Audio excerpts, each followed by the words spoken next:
చపాతీకి combination అయినా ఈ శనగల కూర చూద్దామండి. లంచ్ బాక్స్కి ఇది కూడా మంచి రెసిపీ అండి. నైట్ నానబెట్టుకున్నానండి. ఇవి కొంచెం వాటర్ వేసుకొని ఒక 2 విజిల్స్ పెట్టుకోండి. ఉడికించుకునేటప్పుడే కొంచెం సాల్ట్ వేసుకుంటున్నాను. మసాలా కోసము పచ్చి కొబ్బరి, ఆనియన్,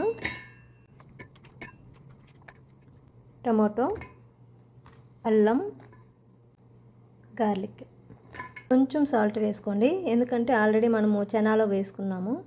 ధనియాల పొడి, కారం, కొంచెం పసుపు మెత్తగా మిక్సీ పట్టుకోండి.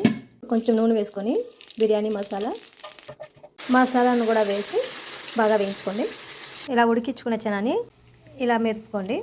మసాలా ఇలా ఎర్రగా వేగాక మెదుపుకున్న చనాను కూడా వేసి 2 మినిట్స్ ఉడికించుకోండి. ఇప్పుడు కొంచెం చాట్ మసాలా, పుదీనా, కొత్తిమీర వేసి ఆఫ్ చేసేసుకోండి. అంతే అండి, చపాతీకి సూపర్ కాంబినేషన్ అయిన చనా కర్రీ రెడీ అండి. మీరు కూడా ట్రై చేయండి. అలాగే మన ఛానల్ కూడా సబ్స్క్రైబ్ చేసుకోండి.